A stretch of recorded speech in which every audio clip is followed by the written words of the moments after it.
If we are at war today, 20th May 1972, at least the event that took place on that day should be blamed for the war in the most part. May 20th, 1972 is considered a deep-rooted cause to the war we are engaged in today against La République du Cameroon.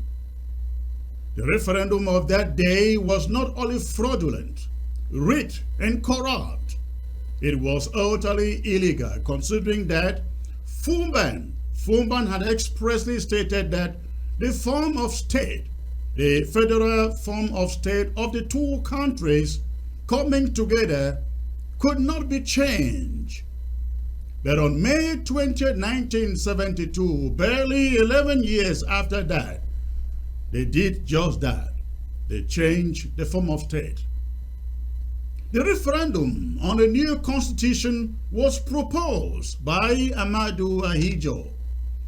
The new constitution replaced the federal system of government that had been in place since Cameroon gained independence from France and Britain in 1960 and 1961, respectively. Under the federal system, Cameroon was divided into two regions, what they called East Cameroon, French-speaking, and West Cameroon, English-speaking. Each region had its own government and parliament, and there was a federal government that oversaw all national affairs. What many people did not understand at the time is the fact that the referendum of 1972 was harsh, basically with the intent of annexing the southern Cameroons and bringing it under the total control and ownership of La République du Cameroon. The new constitution abolished the federal system and replaced it with a unitary system of government in which all power was concentrated in the hands of Yaoundé. The new constitution also made Ahidjo the head of state, the all-powerful head of state, with virtually unlimited powers.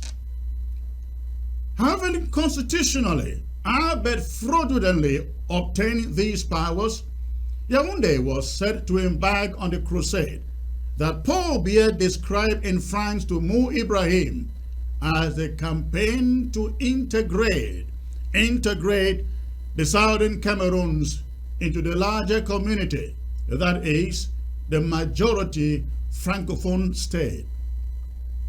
Today, people want you to believe that our problem is just that we are marginalized and discriminated against. That is far from the truth. In the context of any legitimate one Cameroon, that will be true. But it isn't true when you consider that marginalization and discrimination are only the result of a greater sin and illegality. I mean, the 1972 referendum that eradicated the unique identity of the southern Cameroons. The referendum of 1972 reduced the southern Cameroons to a mere province that would now belong as in property right to Cameroon. The federal system had provided some level of autonomy to the southern Cameroons, but the unitary system centralized all power in the hands of the government in Yaoundé. The arrangement reduced our influence and presence in that government. In their own eyes, we were no longer a state as in 1961, ladies and gentlemen. We were merely another province. The dismantling of our heritage began right there. They divided us into the northwest and the southwest. They would use one to fight against the other, then stay in the middle to take opportunity of the planted differences to conquer, control, and destroy us. This is the brief summary of why we are at war today. When we talk of the root causes to this conflict, the event of 20th May 1972 is at the core of it, the very core of it. The Republic of Cameroon did not start decimating our institutions, curtailing our rights, and marginalizing us until after this referendum in 1972. We were not familiar to the rule of the deals, and the gendarmes until that event in 1972. We had our own government, our own parliament, and of course, our House of Chiefs too. There was no Northwest and Southwest. It was all Southern Cameroons, or West Cameroon, as they call it. They brought in the Procureur Generals, the Commissaire le Gouvernement, if I can pronounce that right, to replace our Attorney Generals and judges with a mission to enforce French law in the place of common law. Finding success here, they invaded our educational system too.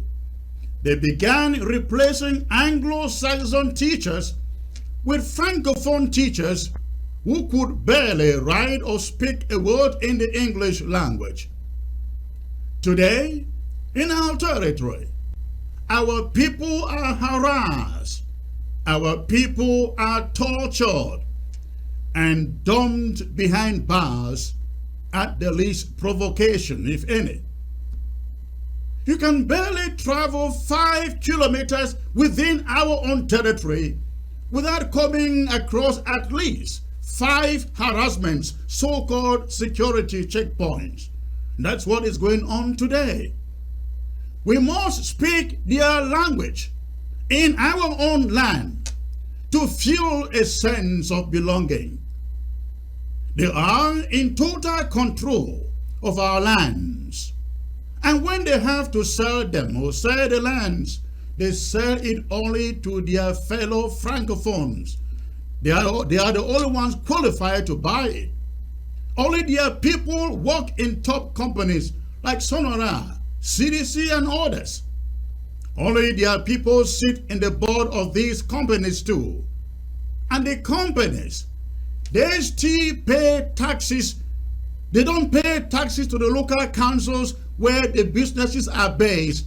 They continue to pay taxes to Douala and to Yaoundé. Of course, I can go on and on, but it will only mean repeating the requiem you already know. But the question I ask all of us today is, are we angry enough? Are we angry, really angry enough over this loot and injustice done to us? I don't think so. I really don't think so. On top of all of this, close to 60,000 of our people have been killed, making the case for justice.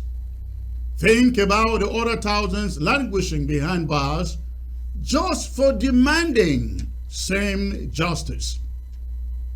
If we are truly angry enough, again, if we are truly angry enough, we will all resolve to sit and observe nothing called 20th May celebrations in our territory. If we are angry enough, we will be spitting in their faces to let them know 20th May was a rape. If we are all angry enough, we will be figuring out each person on his own how to bring down anything and everything Cameroon in our territory, especially on the occasion of this 20th May, so that the world can know that we all detest the day they conducted that fraudulent referendum. If we are angry enough, ladies and gentlemen, we stay away from any ceremonial ground to send a message to the world that the southern Cameroon is no longer part of La République du Cameroon. If we are angry enough, we will all hide in the bushes to take down Cameroon military and supporters from attempting anything 20th May in our territory. How do we allow them to fraudulently conquer us and then get us to join them celebrating it? From an ant to an elephant, we must resist Cameroon's 20th May so that the world gets the message that the problem isn't the diaspora. The problem is Cameroon. Ambazonians on the ground, on ground zero, please detest anything Cameroon. Do not only stay home as we have called for a lockdown. You can block the streets and the roads. You can waylay their army and gendarmes too. You can entrap their enablers also. Look out for their senators. Look out for their parliamentarians, their chiefs, their mayors, and their councillors. Look out for them. Their cultural groups also. Every facilitator of this occupation and injustice should not be spared. One thing is sure, ladies and gentlemen. This is how the world knows that we are angry.